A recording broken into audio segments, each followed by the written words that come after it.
Hello, and welcome to episode number 23 called Stop Winging It and Do This Instead.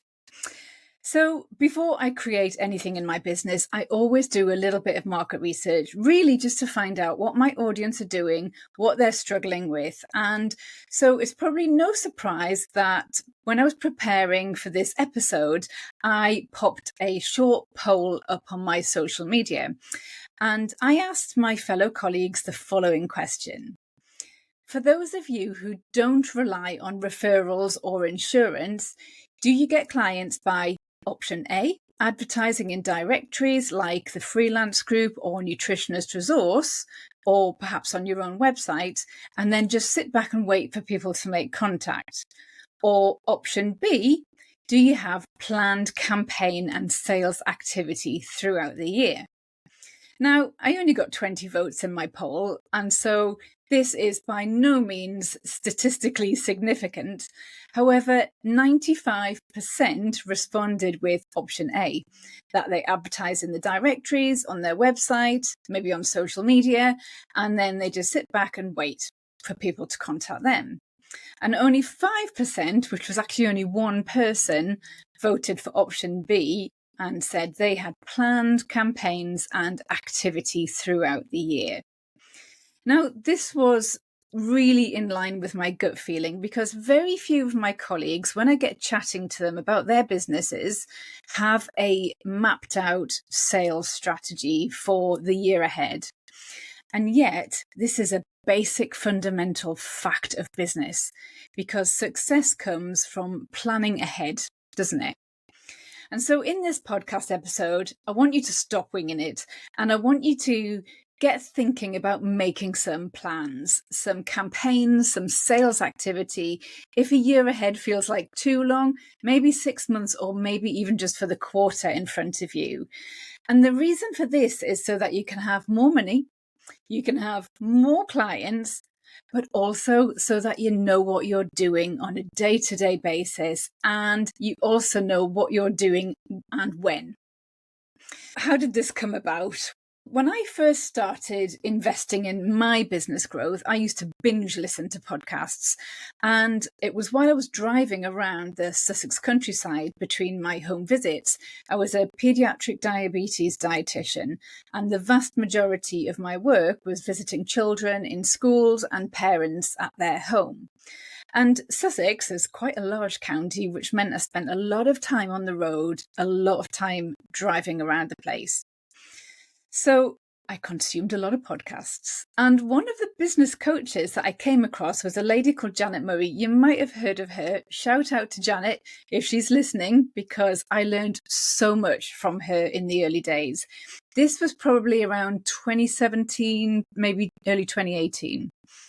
Now, Janet was the queen of online content, specifically around social media content. In fact, her podcast was renamed from The Janet Murray Show to Build Your Online Audience, and then eventually to the Courageous Content Podcast.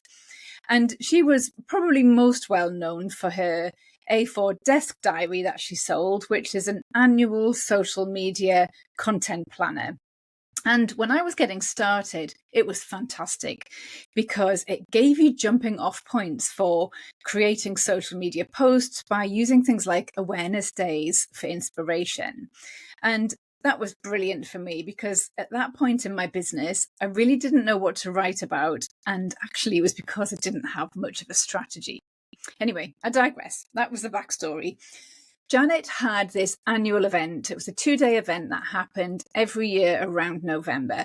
And it was all about creating a content plan for the content that you would need in your business for the entire year ahead.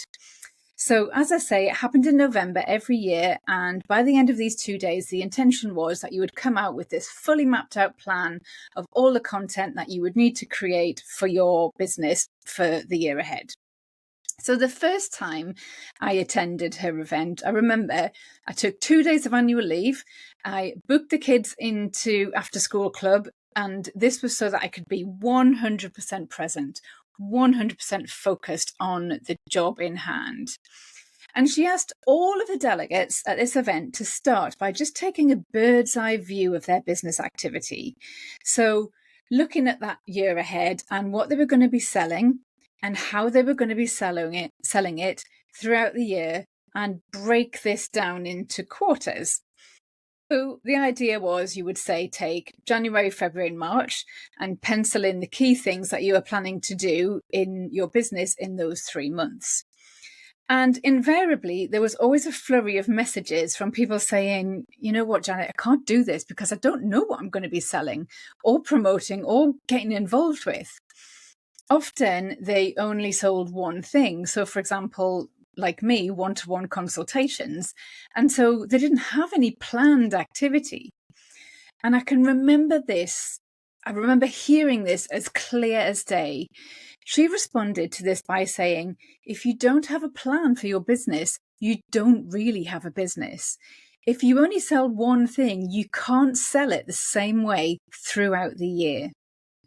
Now, this resonated so deeply because I was one of those people who was thinking, I can't do this, Janet. But I probably wasn't brave enough to actually say it out loud.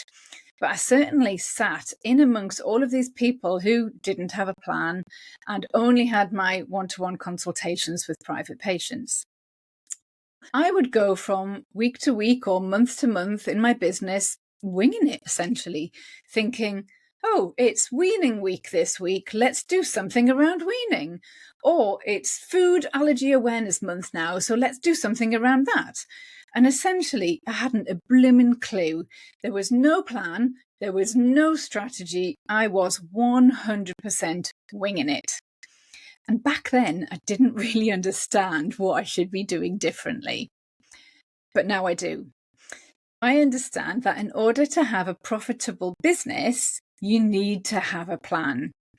You certainly can sell the same thing throughout the year.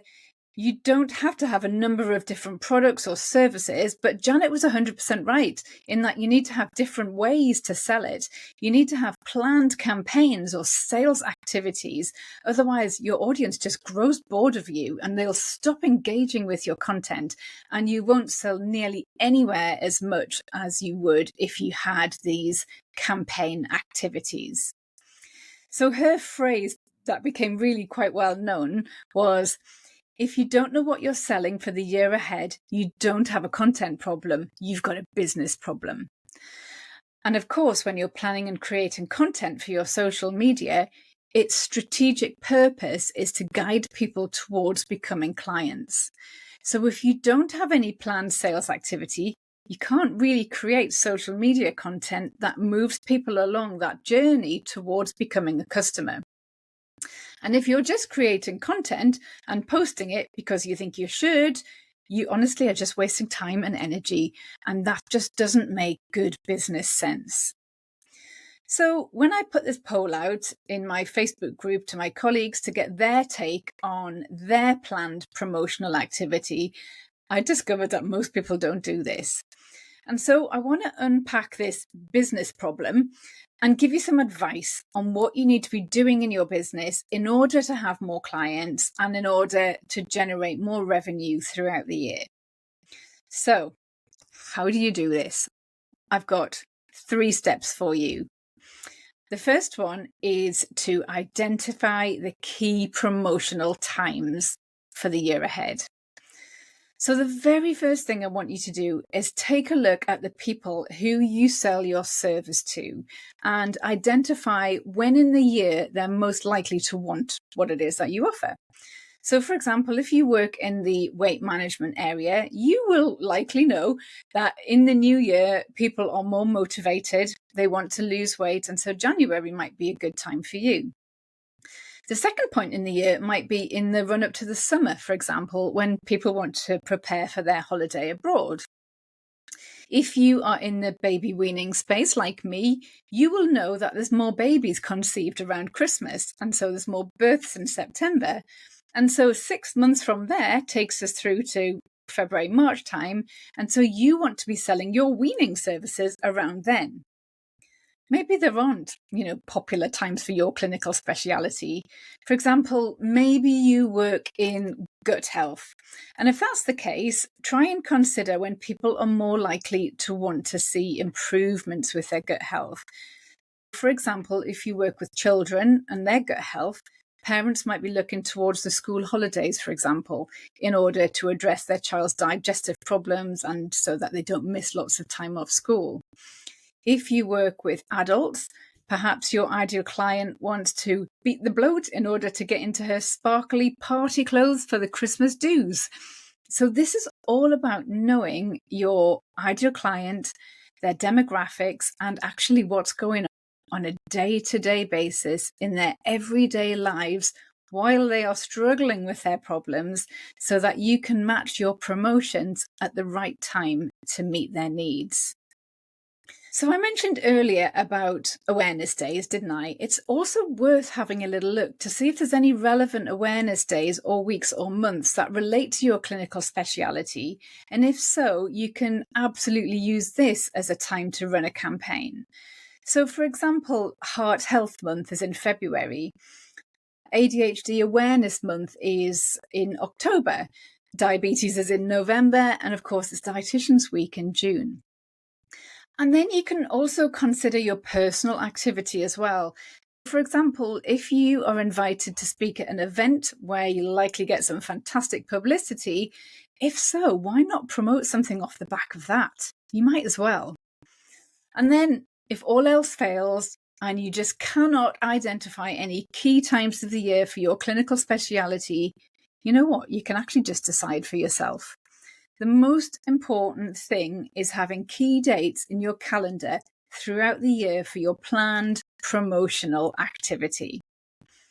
So here's an idea that all of us can bounce off. It's Black Friday on the 29th of November. This is a fabulous opportunity for promotions. And part of the reason for that is because people are primed and ready to buy, particularly online. So I suggest having no more than one type of activity per month. And if it's a big campaign, like a launch where you might have a masterclass or a webinar, or I don't know, a 3-day boot camp, for example, you might want to limit this to just once per quarter, because these types of events, they're really quite hard work. And frankly, I find them exhausting. And so you don't want to be constantly asking your audience to buy as well. You know, that just sounds spammy, doesn't it? So that's number one. The second thing I want you to consider is the promotional activity itself. So make a decision around that. So your promotions, they are part of your marketing strategy. And the purpose of your promotions is to coach your community or your audience of subscribers or followers towards making a decision to become a client or not. Just as a reminder, we are not in the convincing game here, nor do we want to be persuading people to buy things or work with us. Our job with our promotional activity is to give people the information they need in order for them to make an informed decision about whether to work with us or not. And there are some psychological steps that need to be covered in order to help people come to that decision. So we want for our audience to get a feel for what it's like to be a client. And so a large chunk of your promotional activity is going to be giving them some training or education for free in order for them to get a quick win or to achieve a small result, because they need to be able to see that actually there's some evidence here that you can help them. We also need to be able to address and answer people's objections to working with us. And we also need to be able to share what we call social proof, so that they understand that you have worked with people before and you've been able to get them similar results to what they are hoping to achieve.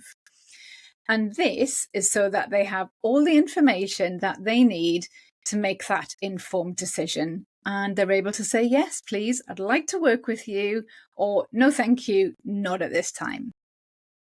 We also need to give people a deadline, because otherwise they spend a long time weighing up the pros and the cons, never coming to a decision either way.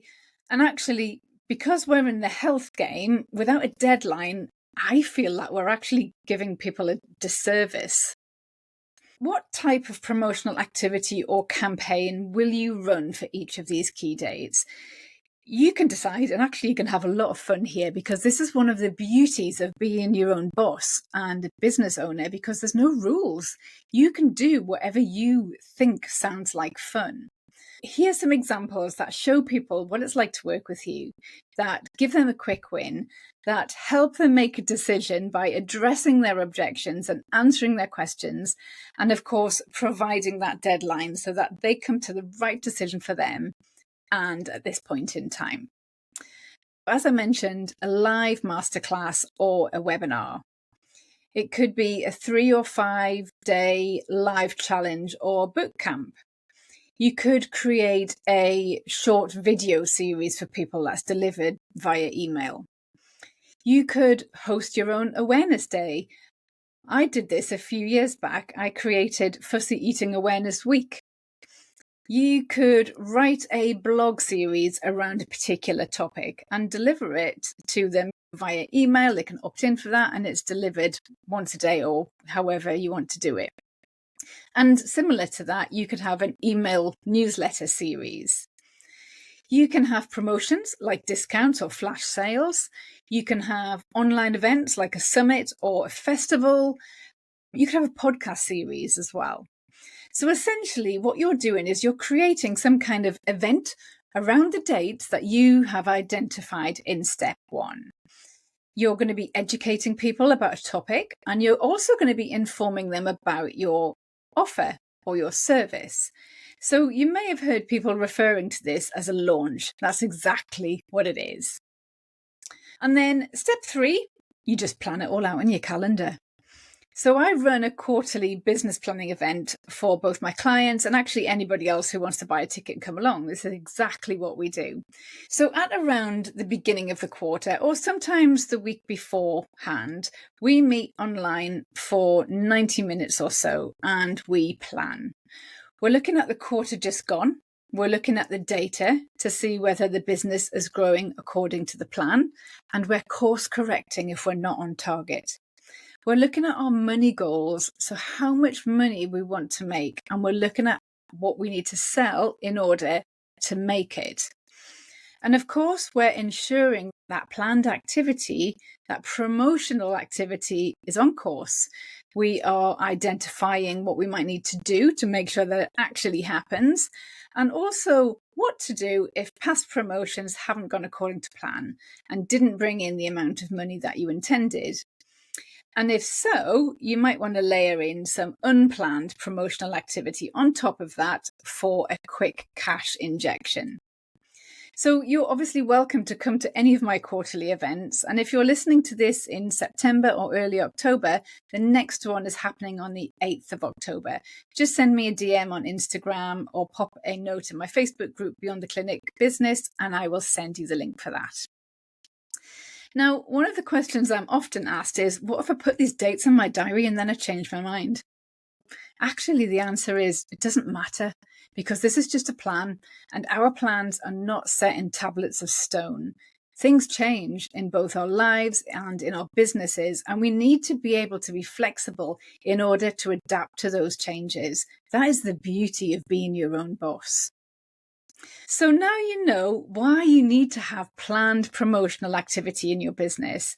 You'll get more clients, you'll get more money, and you won't be wasting time and energy posting on social media just because you feel like you should be.